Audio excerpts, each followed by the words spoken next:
नमस्कार. महाराष्ट्राच्या राजकारणामध्ये सध्या एका भेटीची जोरदार चर्चा सुरू आहे. ती भेट आहे शरदचंद्र पवार आणि शिवसेनेचे नेते एकनाथ शिंदे यांची. बुधवारी शरद पवार तब्बल 30 वर्षांनी विधान भवनात आले. 1996 नंतर पहिल्यांदाच ते अधिवेशनाच्या काळामध्ये विधान भवनात दिसले. महाराष्ट्र कर्नाटक सीमा प्रश्नावर मुख्यमंत्री देवेंद्र फडणवीस यांच्या अध्यक्षतेखाली झालेल्या बैठकीसाठी ते आले होते. पण या बैठकीपेक्षा जास्त चर्चा झाली ती शरद पवार आणि एकनाथ शिंदे यांच्या भेटीची. सीमा प्रश्नावरची बैठक संपल्यानंतर शरद पवार थेट एकनाथ शिंदे यांच्या दालनामध्ये गेले. त्यावेळी शिंदे मंत्रिमंडळाची बैठक सोडून आपल्या दालनामध्ये आले आणि त्यांनी शरद पवारांचं स्वागत केलं. इतकंच नाही तर शरद पवारांनी त्याच दालनामध्ये आपल्या आमदारांची बैठक घेतली आणि इथूनच महाराष्ट्राच्या राजकारणात नव्या चर्चांना सुरुवात झाली. शरद पवार आणि एकनाथ शिंदे जवळ येत आहेत का? पवार शिंदे असं नवं राजकीय समीकरण तयार होणार का? आणि यामुळे भाजप आणि विशेषतः देवेंद्र फडणवीस यांच्यासमोर नवीन आव्हान उभं राहणार का? हेच आपण या व्हिडिओमध्ये पाहणार आहोत. शरद पवारांच्या भेटीवर संजय राऊत नाराज का? शरद पवार शिंदेच्या दालनामध्ये गेल्यानंतर ठाकरे गटाचे खासदार संजय राऊत यांनी नाराजी व्यक्त केली. त्यांचं म्हणणं होतं की शरद पवार हे महाराष्ट्रातील मोठे नेते आहेत, त्यामुळे एकनाथ शिंदे यांच्या दालनामध्ये बैठक घेणं चूक आहे. राऊतांनी यावरून राष्ट्रवादी काँग्रेसचे शरद पवार आणि पक्षाच्या भूमिकेवर प्रश्नचिन्ह उपस्थित केलेले आहे. मात्र शरद पवार गटाकडून जितेंद्र आव्हाड वगळता स्पष्टीकरण कोणीही दिलं नाही. परंतु जितेंद्र आव्हाड यांनी सांगितलं, शरद पवारांच्या प्रकृतीचा विचार करून जवळ असलेल्या दालनाची निवड करण्यात आली. तर प्रदेशाध्यक्ष शशिकांत शिंदे यांनी सांगितलं की हा फक्त एक योगायोगाची घटना आहे, त्यामधून राजकीय अर्थ काढण्याची गरज नाही. पण राजकारणामध्ये फक्त सांगितलेलं पाहिलं जात नाही, तर घडलेल्या घटनांमधूनही काही संकेत शोधले जातात आणि म्हणूनच या भेटीचे अनेक राजकीय अर्थ काढले जात आहेत. पहिला राजकीय अर्थ, फडणवीसांना संदेश देण्याचा प्रयत्न. काही दिवसापूर्वी भाजप नेते विनोद तावडे आणि राष्ट्रवादी शरद पवार गटाचे नेते जयंत पाटील यांच्या भेटीची चर्चा झाली. त्यानंतर शरद पवारांचा पक्ष NDA सोबत जाणार का, अशा चर्चा सुरू झाल्या. या चर्चामध्ये मुख्यमंत्री देवेंद्र फडणवीस यांना प्रश्न विचारण्यात आला. मात्र फडणवीसांनी स्पष्ट सांगितलं, महाराष्ट्रात NDA मध्ये नवीन पक्ष येणार नाही. तसंच शरद पवारांच्या पक्षातील आमदार किंवा खासदार फोडण्याचा आमचा प्रयत्नही नाही, असंही त्यांनी स्पष्ट केलं. आता राजकीय निरीक्षकांच्या मते भाजपला केंद्राच्या राजकारणात शरद पवारांच्या पक्षाची गरज भासू शकते. कारण त्यांच्याकडे लोकसभा खासदार आहेत, पण महाराष्ट्रातील सत्तेच्या गणितामध्ये भाजपला सध्या शरद पवारांची तितकी गरज नाही.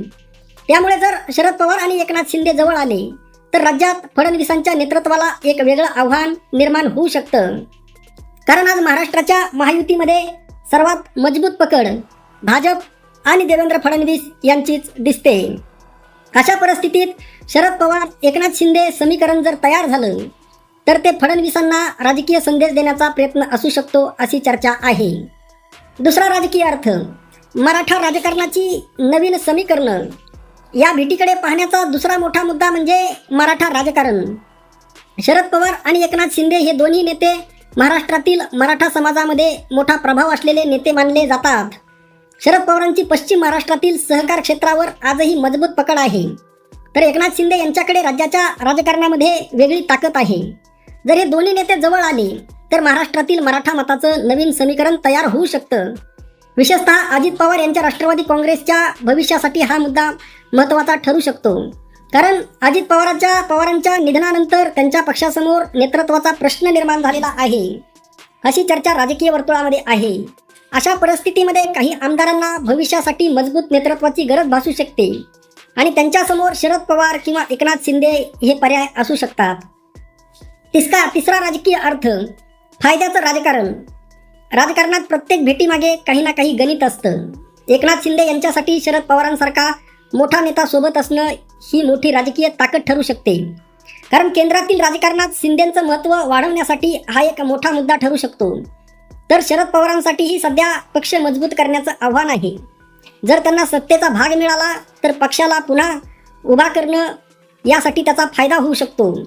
तसंच केंद्रातील सत्तेमध्ये सहभाग मिळाला तर पक्षातील पुढच्या नेतृत्वाचा प्रश्नही सोडवता येऊ शकतो. म्हणूनच ही भेट दोन्ही नेत्यांसाठी फायद्याची राजकीय चाल असू शकते अशी ही चर्चा आहे. पण खरंच शरद पवार NDA मध्ये जाणार आहेत का, हा सध्या सर्वात मोठा प्रश्न पडलेला आहे. शरद पवारांनी याआधी अनेक वेळा वेगवेगळ्या राजकीय पक्षांसोबत संवाद ठेवलेला आहे. त्यांचं राजकारण हे कायम बदलत्या परिस्थितीनुसार निर्णय घेण्यासाठी ओळखलं जातं. मात्र सध्या तरी शरद पवार NDA मध्ये जातील याबाबत कोणतीही अधिकृत घोषणा झालेली नाही. फक्त भेटी आणि राजकीय हालचालीवरून अंदाज बांधले जात आहेत. मग यातून नेमका निष्कर्ष काय काढायचा? शरद पवार आणि एकनाथ शिंदे यांची विधान भवनातील भेट ही फक्त औपचारिक भेट होती की त्यामागे मोठं राजकीय गणित आहे, हे येणाऱ्या काळामध्ये स्पष्ट होईल. पण एवढं नक्की आहे की महाराष्ट्राच्या राजकारणात या भेटीने नवीन चर्चांना सुरुवात केलेली आहे. जर पवार आणि शिंदे यांच्यात जवळीक वाढली तर महाराष्ट्रातील सत्ता समीकरणं, मराठा राजकारण आणि महायुतीचं भवितव्य यावर त्याचा मोठा परिणाम होऊ शकतो. आता तुमचं काय मत आहे? शरद पवार NDA मध्ये जातील का, की ही फक्त दबावाचं राजकारण करण्यासाठीची खेळी आहे? आणि पवार शिंदे पॅटर्न महाराष्ट्रात खरंच तयार होईल का? आणि उद्धव ठाकरे याबाबत नेमकी काय भूमिका घेतील? किंवा सध्या सकाळी संजय राऊत यांनी जे विधान केलं ते सुद्धा तुम्ही पाहिलं. त्यांच्या बोलण्यामधून स्पष्टपणे नाराजी दिसत होती. एकनाथ शिंदे यांच्यावर ते प्रचंड नाराज आहेत. अगदी मीडियासमोर बोलताना संजय राऊत एकनाथ शिंदे यांना अगदी एकेरी शब्दामध्ये बोलतात. आणि शिवसेना फोडण्याचं मोठं महापाप एकनाथ शिंदे यांनी केलं असं संजय राऊत यांचं म्हणणं आहे. आता उद्धव ठाकरे यांची पुढची भूमिका काय असली पाहिजे? आज सकाळीच राज ठाकरे यांचं भाषण झालं, आपण ते भाषण पाहिलं. या देशाचं, महाराष्ट्राचं राजकारण बदलू शकतो असा एकच नेता सध्या महाराष्ट्राच्या राजकारणामध्ये आहे आणि ते नाव म्हणजे राज ठाकरे. परंतु ते सक्रिय राजकारण करत नाहीत किंवा त्यांनी जर कोणतं आंदोलन केलं तर त्यामध्ये 100% यश भेटतं. सकाळी राज ठाकरे यांनी सांगितलं त्यांनी रेल्वेचं आंदोलन कसं केलं आणि त्यामध्ये महाराष्ट्रातील अनेक मराठी युवकांना त्याचा कसा फायदा झाला. परंतु पुढं आज शेतकऱ्यांची कर्जमाफी हा विषय आहे. यामध्ये शेतकऱ्यांना देवाभाऊने फसवलेलं आहे. आणि अशा वेळी आज जर राज ठाकरे यांनी शेतकऱ्यांचा कर्जमाफीचा मुद्दा जर घेतला तर महाराष्ट्रातील शेतकरी हा 65 ते 70% आहे. तो शेतकरी राज ठाकरे यांना डोक्यावर घेईल. एवढंच नाही तर मुंबईमध्ये शिक्षकाचं आंदोलन आहे. असे अनेक आंदोलनं आहेत.